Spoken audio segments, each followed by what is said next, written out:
지난해 8월 최윤종은 서울 신림동 한 등산로에서 30대 여성을 성폭행하려고 시도합니다. 철제 너클로 머리를 가격하고도 여성이 저항하자 최 씨는 여성의 목을 팔로 감쌌습니다. 의식을 잃은 여성은 병원으로 옮겨졌지만 결국 이틀 만에 숨졌습니다. 재판에 넘겨진 최 씨에게 1심 법원은 무기징역을 선고했습니다. 재판 내내 최 씨는 기절시키려 소매로 입을 막았을 뿐 목을 조른 게 아니다, 살해 의도가 없었다고 주장했지만 재판부는 부검 결과 목을 조른 게 맞다고 판단했습니다. 처음부터 살해하려고 한 겁니까? 그건 아니에요. 재판부는 교사였던 피해자의 사망으로 유가족과 학생들이 입은 충격을 고려하면 검사가 구형한 사형의 필요성이 적지 않다고 지적했습니다. 다만 불우한 가정 환경에서 자란 은둔형 외톨이였고 전과가 없는 점, 사실상 사형 폐지국임을 고려해 무기징역으로 정했다고 밝혔습니다. 최 씨 같은 흉악범은 엄격한 가석방 심사로 영구종신형 효과도 거둘 수 있다고 설명했지만 유족은 실망했습니다. 돌려차기 사건 보고 저 가해자가 계획을 했다 그랬는데 제일 두려운 거는 이제 누가 이제 이 사건 보고 또 누가 따라 할까봐 좀 이거 보고 뭐 모방했다 이런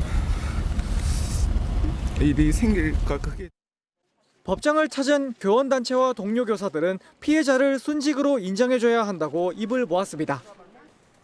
서울 신림동의 한 등산로에서 너클을 깬 주먹으로 피해 여성을 무차별 폭행하고 목을 졸라 살해한 혐의를 받는 최윤종. 범행 왜 저질렀습니까? 이걸 보고. 검찰은 최윤종이 4개월 전부터 너클을 구입하고 범행 장소를 수십 회 답사하는 등 이번 사건을 장기간 준비해왔다고 결론 내렸습니다. 최윤종은 지난해 5월 귀가 중인 여성을 폭행해 의식을 잃게 만든 부산 돌려차기 사건 보도를 보고 범행을 결심했다고 진술했습니다. 또 범행 이틀 전에는 용기 있는 자가 미녀를 차지한다, 인간은 기회를 잡아야 한다 등의 메모를 작성하기도 했습니다. 당시 피해 여성이 극렬히 저항하자 사망해도 어쩔 수 없다는 미필적 고의를 가지고 살인에 이르렀다는 것이 검찰 판단입니다. 다만 성폭행을 시도했지만 미수에 그친 것으로 봤습니다.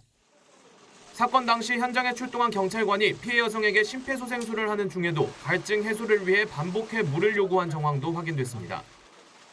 최윤종이 심신미약이 아닌 욕구 충족을 위해 범행을 저질렀다고 판단한 검찰은 죄에 상응하는 중형이 선고되도록 하겠다는 입장입니다. 서울 신림동 등산로에서 출근 중이던 30대 여성을 성폭행하고 살해한 최윤종, 이 살인 혐의로 오늘 재판에 넘겨졌습니다. 검찰 전담 수사팀에 따르면요, 최 씨의 범행 모방 범죄였다, 이런 이야기가 나오고 있습니다.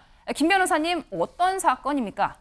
네, 일단 아시다시피 이제 서울 관악구 신림동의 한 산속에서 이 최윤종이라는 사람이 30대 여성을 성폭행하고 살인한 그런 사건입니다. 네. 지금 이 사건과 관련해서 검찰에서는 이 최윤종에게 성폭력 처벌법 위반죄 중에서 강간 살인의 혐의를 적용을 해서 지금 최윤종에 대해서 구속 기소를 한 상태입니다. 네. 그런데 이제 문제는 이 최윤종 진술에 따르면 이 최윤종이 최근에 있었던 부산 돌려차기 사건을 보고 범행을 계획을 했다라고 진술을 한 것으로 지금 알려지고 있습니다.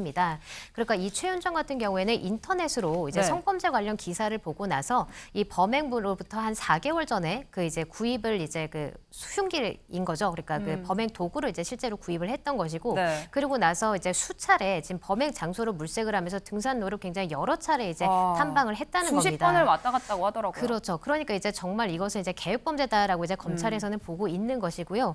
그리고 특히나 이 최윤종은 방금 말씀드렸던 것처럼 지난해 5월에 귀가하던 20대 여성을 무차별적으로 폭행을 해서 의식을 잃게 한 다음에 이제 범행을 했던 부산 돌려차기 사건을 보고 네. 이것을 이제 가장 어떻게 보면은 크게 이제 영향을 받은 것으로 지금 보여지고 있습니다. 그래서 피해자를 기절시킨 다음에 이제 CCTV가 없는 곳에서 범행을 하기로 이제 계획을 한 것인데, 바로 이러한 계획이 이제 부산 돌려차기 범행을 보고 이렇게 계획을 한 것이다, 이렇게 알려지고 있습니다. 네. 승대현 박사님, 그런데 검찰이 기소하면서 여러 가지 내용이 추가로 전해졌습니다. 최윤종 핸드폰에서 차마 말로 표현할 수 없는 내용이 담겨 있는 게 드러났다고 하던데요. 네, 제가 구체적으로 그 단어를 이야기하기에는 조금 부적절한 것 같아서 이제 저 CG에는 나와 있는데, 네. 어떻게 보면 저 의미는 영어에 나와 있는 속담 중에 하나인데 지금 저거하고 이거는 전혀 다른 의미인 거죠. 또 뿐만 아니라 인간은 반드시 기회를 잡아야 한다, 이런 이야기들이 지금 나오고 있는데, 제가 봤을 때는 최윤종이 가지고 있는 기본적인 어떤 사고 방식 자체가 지적 결함은 전혀 없는 상황인 것 같아요. 지적 결함이요? 예, 분명히 자기가 무엇을 하고 있다는 상황적 인지했다. 인지는 분명히 있다. 근데 두 번째, 뭐 이거는 뭐 검찰에서도 이야기했지만 자기가 갖고 있는 성적 왜곡에 대한 어떤 그 생각들이 있어요. 성적으로 왜곡된 생각을 어떻게든지 풀어내려고 자기의 어떤 그 동기부여를 했는 듯한 모습이고, 그 동기부여되었는 게 아까 우리 변호사님 말씀 주신 부산 돌려차기 사건이 되지 않았느냐, 그렇게 생각을 하는데요. 네. 뭐 검찰도 그런 얘기합니다. 뭐 죄질에 상응한 반드시 형벌을 받을 수 있도록 최선을 다해서 노력할 것이고, 뿐만 아니라 피해자 지원에도 하등의 부족함이 없도록 하겠다고 하니까요. 최윤종 정말 그 피해자의 그 영혼을 달래주기 위해서라도 우리 법이 허용하는 최고의 형벌을 받을 수 있도록 검찰은 노력하면 네. 좋겠다는 말씀드리겠습니다. 네, 이 최윤종 검찰에 송치되는 과정에서 언론에 드러난 모습 또 공분을 샀는데요. 당시 영상 한번 보고 오시죠.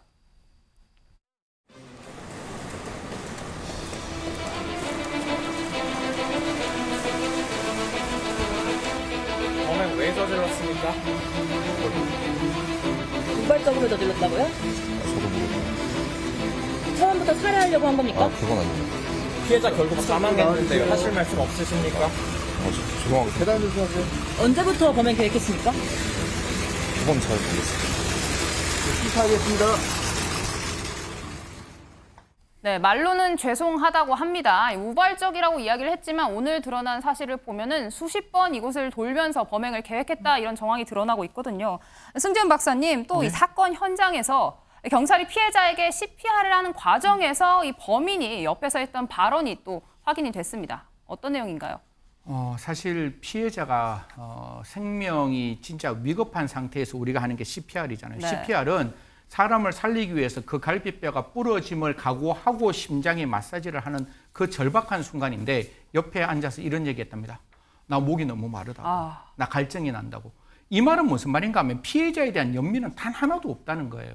제가 범행수법을 이야기하는 것 자체가 또 다른 범행의 모방이 될까 봐 되게 조심스러운데, 지금 두 가지잖아요. 분명히 그 둔기를 들고 피해자의 머리를 내리친 것 분명합니다. 네. 그 내려치고 피해자가 적극적으로 반항하니까 그 피해자가 죽어도 된다고 생각하고 이제 목을 한 3분 정도 졸라서 피해자가 사망에 이르게 됐는데요.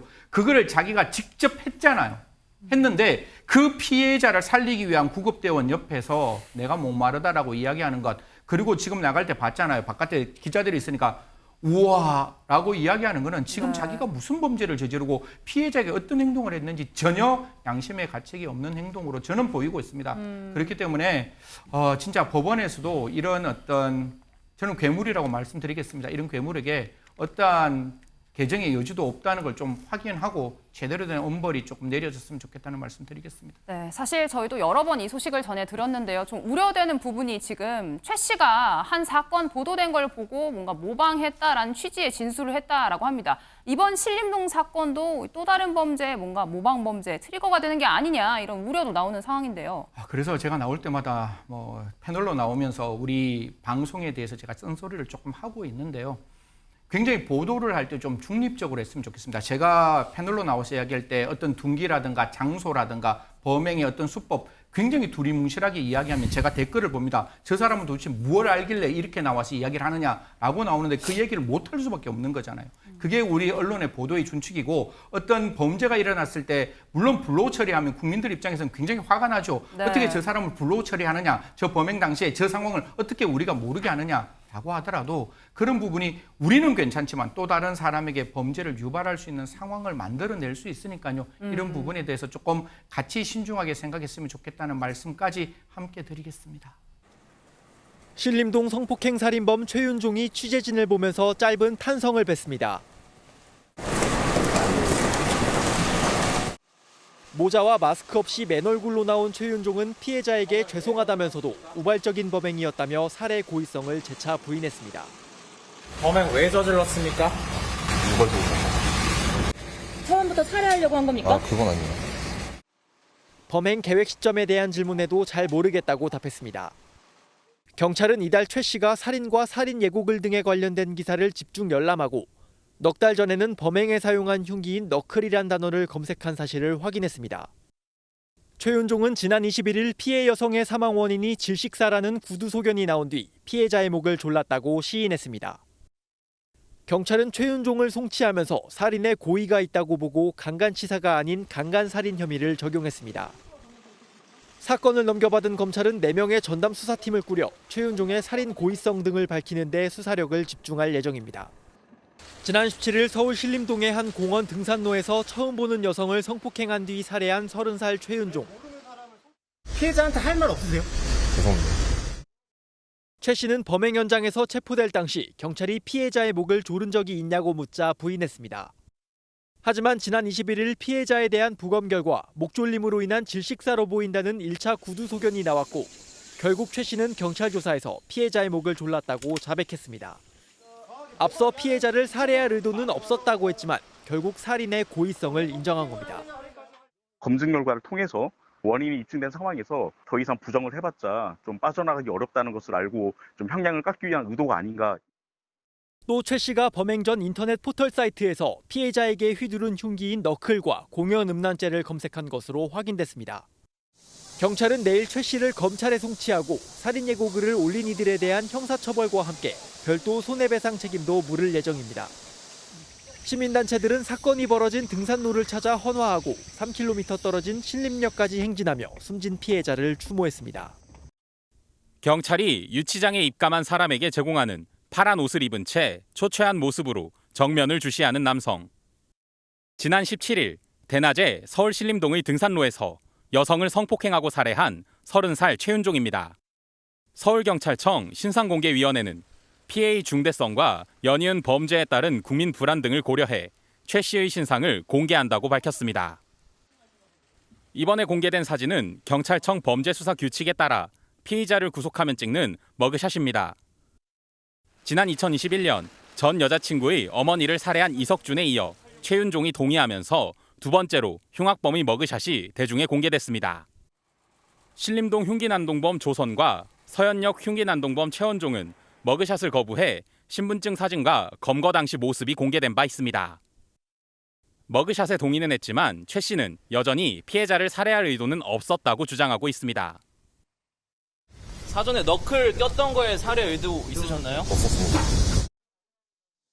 하지만 부검 1차 소견에서 목 졸림으로 인한 질식이 직접 사인으로 드러난 데다 살인 예고나 살인 관련 기사를 찾아본 사실도 확인돼 피해자를 살해할 마음으로 범행한 가능성에 무게가 실립니다. 경찰은 사이코패스 진단검사도 곧 시행할 예정입니다. 지난 17일 낮 여성 A씨는 서울 신림동의 한 공원 등산로에서 안면도 없는 최 모 씨에게 무차별 폭행에 성폭행을 당한 뒤 병원에 이송됐지만 이틀 만에 끝내 숨졌습니다. 피해자한테 할 말 없으세요? 죄송합니다. A씨에 대한 부검 결과 압박에 의한 질식사로 추정된다는 구두 소견이 나왔습니다. 피해자 머리 등에 금속 재질의 둔기로 맞은 흔적은 있지만 직접적인 사망 원인은 질식사로 보인다는 겁니다. 압박했다라고 행위를 했다라고 하는 것은 미필적 고의를 넘어서 확정적 고의의 살인 행위다라고 하는 방증이 되는 거죠. 최 씨의 평소 행적도 드러나고 있습니다. 최 씨는 주변 사람들과 교류 없이 집 근처 여러 PC방을 전전한 것으로 알려졌습니다. MBN 취재 결과 한 PC방에서는 지난 2020년 4월부터 1년 7개월 동안 900시간 가까이 게임을 한 것으로 확인됐습니다.